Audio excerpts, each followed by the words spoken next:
인류의 역사를 뒤흔든 거대한 변화는 언제나 가장 예상치 못한 곳에서 시작됩니다. 7세기 아무도 주목하지 않던 사막의 도시 메카. 그곳에서 한 상인의 깨달음이 일어나고 이슬람이라는 이름의 새로운 세계가 열렸습니다.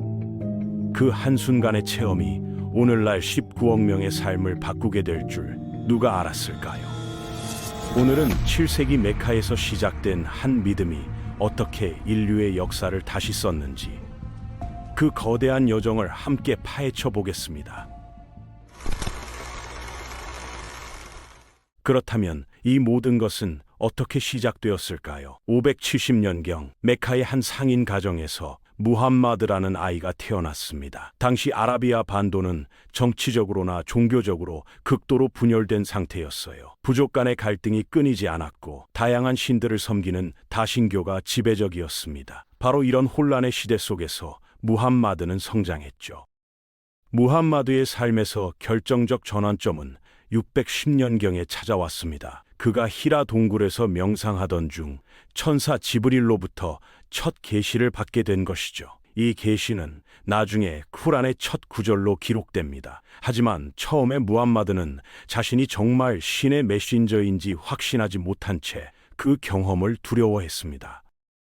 그의 아내 카디자가 첫 번째 신도가 되었고, 이어서 사촌 알리와 친구 아부 바크르가 이슬람을 받아들였습니다. 흥미롭게도 초기 무슬림의 대부분은 사회적으로 소외된 계층이었어요. 노예, 가난한 상인, 보호받지 못한 사람들. 이들은 이슬람의 평등주의적 메시지에 강하게 끌렸습니다. 무함마드의 가르침은 단순하지만 혁명적이었습니다. 알라는 유일한 신이며 모든 인간은 그 앞에서 평등하다는 것. 그러나 이 메시지는 메카의 기득권층에게는 받아들이기 어려운 선언이었죠. 그들은 카바 신전의 수많은 우상을 통해 종교적 권위와 경제적 이익을 누리고 있었으니까요. 갈등은 점점 커졌습니다. 메카의 쿠라이시족은 무함마드와 그의 추종자들을 박해하기 시작했고, 일부는 에티오피아로 피신했습니다. 그리고 622년 역사적인 사건 히즈라가 일어납니다. 무함마드와 추종자들이 메카를 떠나 메디나로 이주한 것이죠. 단순한 피난이 아니라 새로운 공동체 건설을 위한 전략적 이주였습니다. 이 사건은 이슬람력의 시작점으로 기록됩니다.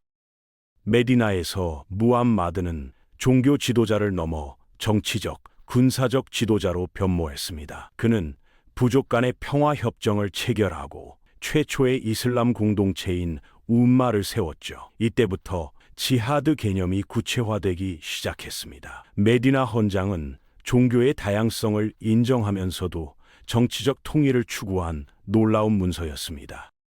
많은 이들이 지하드를 성전으로만 이해하지만 실제로는 훨씬 깊은 의미를 갖습니다. 큰 지하드는 자신의 내면과의 싸움, 즉 영적 완성을 위한 노력을 뜻하고, 작은 지하드가 물리적 전투를 의미하죠.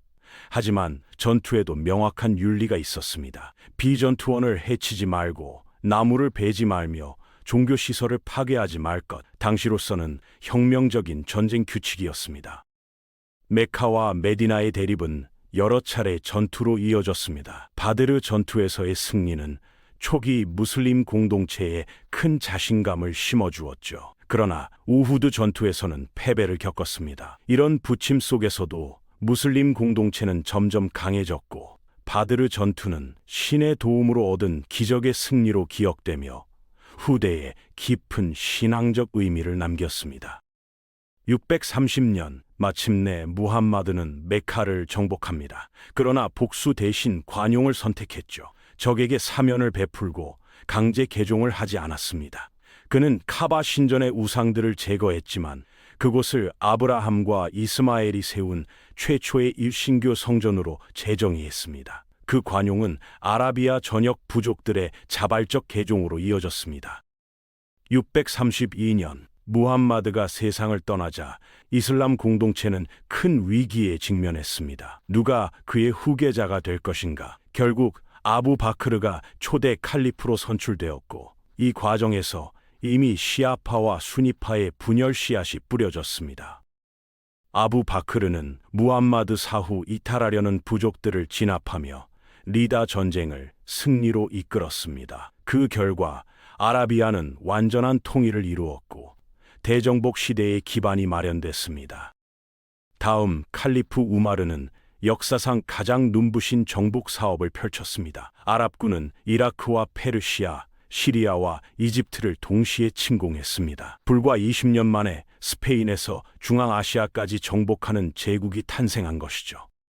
이 놀라운 속도의 이유는 분명했습니다. 사산 제국과 비잔틴 제국은 이미 전쟁으로 지쳐 있었고 아랍군은 사막 전투의 달인이었으며 많은 피정복민들이 오히려 아랍 통치를 반겼습니다. 무엇보다 이슬람의 관용 정책이 큰 역할을 했어요. 그들은 딘미 제도를 도입해 유대교와 기독교, 조로아스터교 신자들에게 종교의 자유를 보장했습니다. 대신 지즈야라는 세금을 부과했는데 이 세금은 기존 세금보다 오히려 낮은 경우가 많았죠. 정복민의 행정 체계도 그대로 유지되었고 이는 혼란을 최소화했습니다. 강제 개종은 거의 없었습니다. 대신 실용적인 이유로 개종하는 이들이 늘었죠. 무슬림이 되면 세금 혜택을 받고 사회적 상승의 길이 열렸기 때문입니다. 특히 상인과 관료층에서 개종이 활발했습니다. 하지만 급속한 확장은 내부의 균열을 낳았습니다. 656년 3대 칼리프 우스만이 암살되고 알리가 새 지도자로 선출되자 시리아 총독 무아위야가 반기를 들었죠. 그 갈등은 이슬람의 첫 내전 피트나로 번졌습니다. 이때 시아파와 수니파의 분열이 본격화됩니다. 시아파는 무함마드의 혈통만이 정당한 지도자라 믿었고 수니파는 공동체의 합의로 선출된 지도자를 인정했습니다.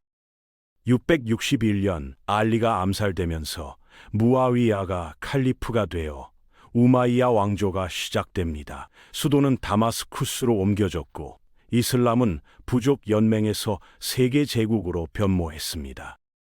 우마이야 왕조 아래에서 이슬람은 스페인에서 인도까지 팽창했습니다. 그러나 비아랍 무슬림들은 여전히 차별받았죠. 이들을 마왈리라 불렀고 이런 차별은 결국 750년 아바스 혁명을 불러왔습니다. 아바스 왕조가 우마이야를 무너뜨리고 바그다드에 새 수도를 세운 것이죠. 바그다드는 곧 세계 문명의 중심이 되었습니다. 지혜의 집에서 수많은 고전이 번역되었고 수학자 알콰리즈미, 의학자 알라지, 철학자 이븐 시나 등이 등장해 르네상스의 토대를 마련했죠. 이 시기를 이슬람의 황금기라고 부릅니다. 종교적으로는 시아파의 분화와 함께 수피즘이 발전했습니다. 수피들은 내면의 수행과 신과의 합의를 추구하며 음악과 시를 통해 영적 체험을 표현했습니다. 9세기 이후 이슬람은 무역 네트워크를 통해 아프리카, 인도양, 동남아시아로 확산되었습니다. 무슬림 상인들은 단순한 상업 활동을 넘어 문화와 신앙을 함께 전했습니다. 팀북투, 몬바사, 말라카 같은 도시들은 이슬람 문명의 새로운 중심으로 떠올랐죠. 11세기에는 셀주크 투르크가 등장해 중동을 지배했습니다. 종교 권위는 울라마가, 정치 권력은 술탄이 담당하는 체제가 확립되었죠. 1071년 만지케르트 전투에서 셀주크군이 비잔팅을 꺾으면서 십자군 전쟁에 불씨가 붙었습니다. 1099년 십자군이 예루살렘을 점령했지만 1187년 살라딘이 하틴 전투에서 그들을 물리치고 예루살렘을 되찾았습니다. 그는 복수 대신 관용을 택해 기독교인들에게도 성지 순례를 허락했습니다.